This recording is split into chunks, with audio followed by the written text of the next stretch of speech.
Hey, Travis here from Books, Builds, and More, and today I'm going to be doing the Monty Python book tag.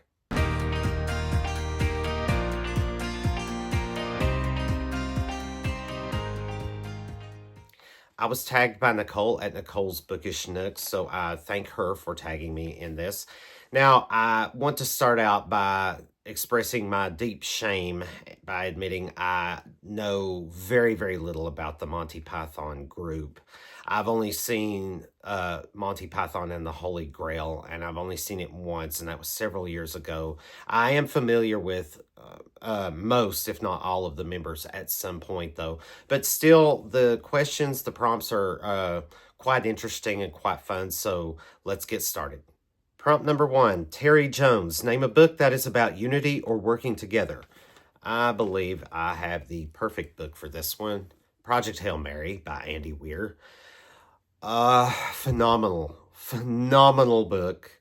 You cannot help but love the working relationship and just the overall friendship that develops between Ryland Grace and Rocky the alien. Two different species working together, or they end up working together, but they have the same goal, to save their species from cosmic disaster. So yeah, it was just, I can't say enough about this book. And if I start, I'll be here all day. So I think this works for both working together and unity due to the ending, which I'm not going to spoil, but let's just say unity was a big thing for the, toward the end of this book. So yeah, this book works on both those counts. Prompt 2, Eric Idle. Name an author who writes with a prose style you like. I have to say I don't really have any favorites.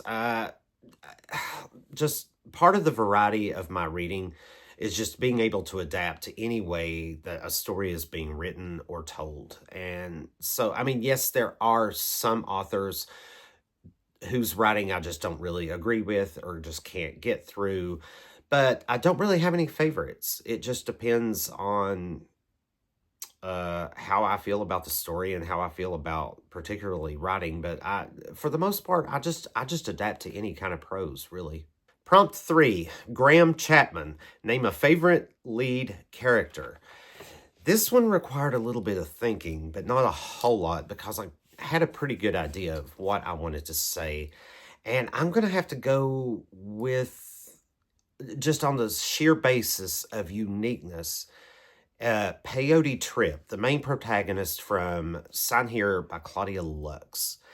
Now, he just has all of these traits about him that I feel like I could personally relate to, just in his personality and just sort of his demeanor and sort of some of the things that he does.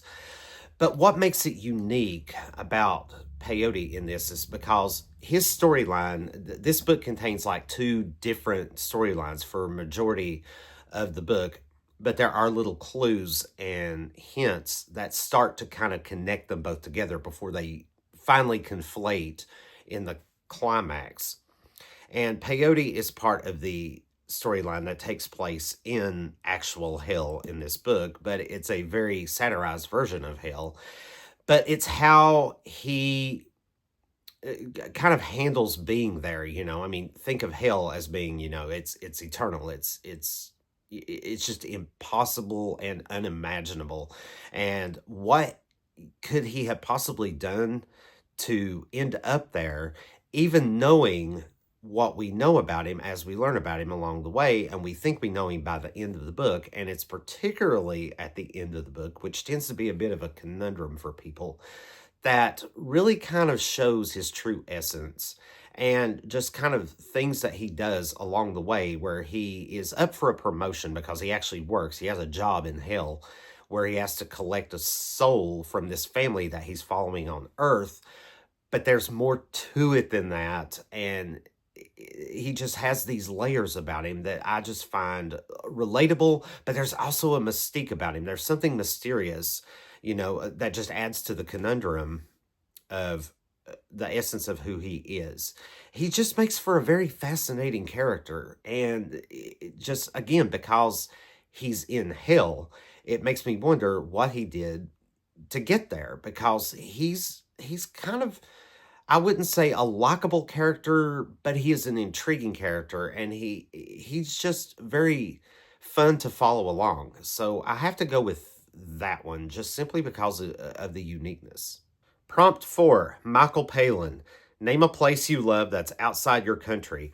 And my answer to this one is something I said in another tag not too long ago. That kind of answered the same kind of question, but I have to go with Ireland. My college band trip to Ireland in 1996, where we were invited to march in the St. Patrick's Day parade in Dublin.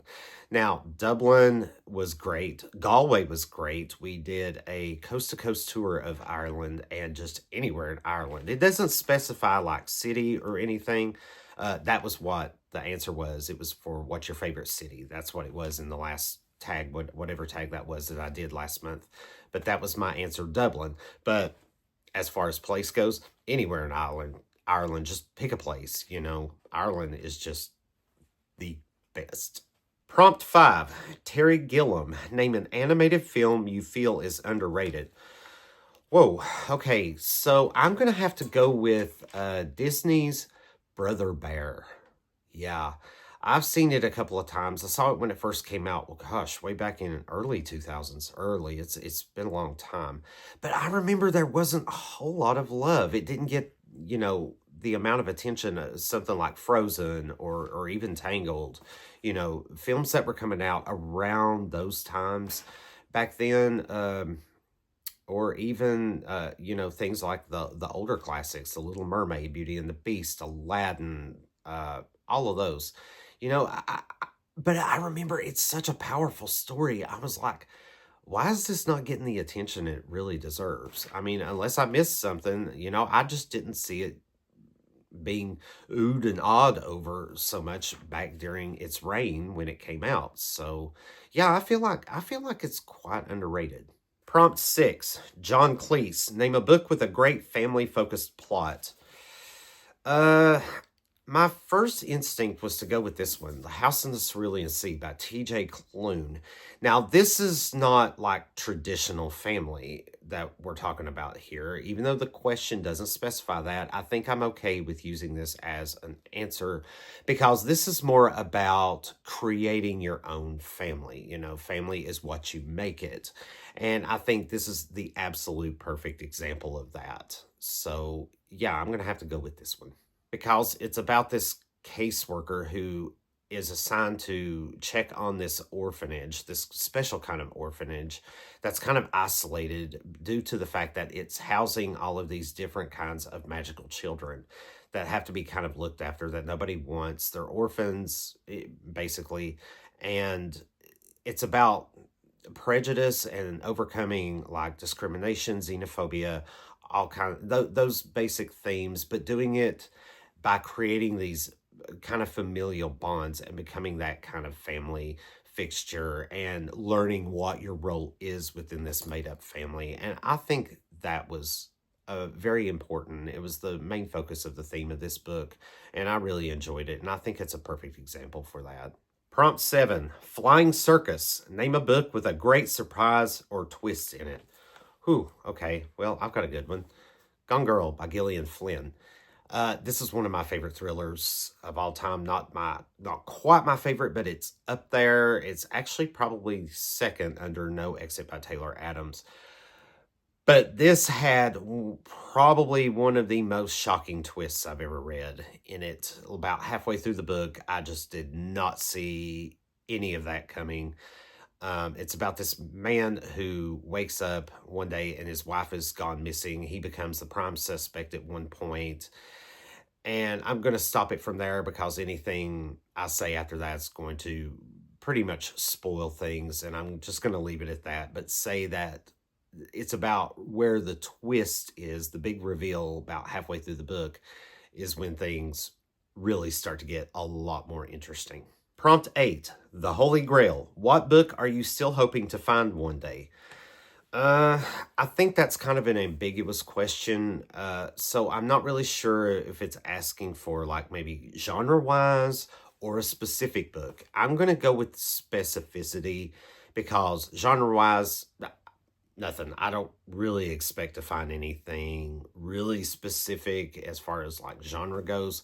But what I would like to find one day is a copy of my old Greek mythology textbook from high school that I really love. Actually, it was just mythology because I had Greek, Roman, and a little bit of Norse and something else in there that I loved. It just contained so many stories, the Iliad, the Odyssey, Theseus and the Minotaur, and a lot of just other great, even some shorter stories like Arachne and the story of Daphne.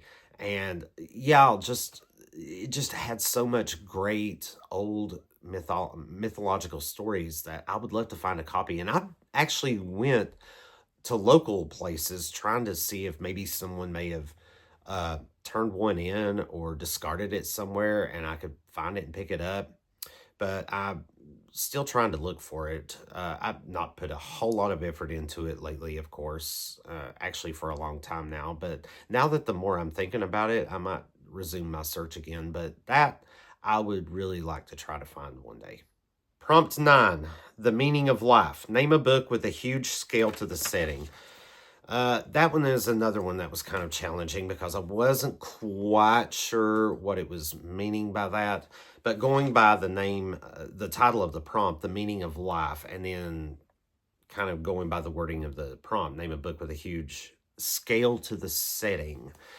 So setting reminds me, or it implies to me that it is about the setting and on a grand scale, but also the meaning of life. And I think putting all of that together, I've got one good thing, and that is Mark Lawrence's trilogy. I'm going to go with a trilogy on this one. His whole library trilogy that I've read the past 2 years and really enjoyed it. Phenomenal series, great fantasy series, loved it. And mostly because it centers around this ethereal library that the inhabitants of this fantasy world tend to go to for like knowledge and philosophy and just meaning of life. They're searching for all of this knowledge and this ways to live and to for power as well. So yeah, I think that's a good answer for that one. That's the best I've got anyway. Plus, the library itself is just colossal. I mean, it's huge. It's almost like maybe a purgatory or a like a go between the afterlife, because there are portals and different doorways to different worlds throughout this just immense library. And prompt 10 is a bonus question. Talk about a sketch or scene you like or something that one of the members have done separate from the group. Okay, like I said at the beginning of this video, I'm not too familiar with the Monty Python troupe. However, I do want to answer this question. And the only thing I can remember that strikes out the most at me is the killer rabbit scene from the Holy Grail. I just remember that being absolutely hilarious. It's a bit gruesome, but it was done in such a comical way. So that's about the best thing I can remember and that I've got for that. Okay, usually there is an extra prompt where you just tag others, but I didn't see one listed here. So I'm not going to tag anyone specific in this tag. I'm going to leave it completely open and just say, consider yourself tagged. If you're watching this and you're interested in doing this tag and want to do it, then please feel free to say, hey, I tagged you, because technically I am. I'm openly tagging anyone and everyone. And that's my take on the Monty Python tag. Pretty fun little tag. Kind of stumped me in a couple of places, but that's always the fun of the challenge of these tags at times. So anyway, thank you so much for watching. I hope this was enjoyable, and I hope to see you in the next video.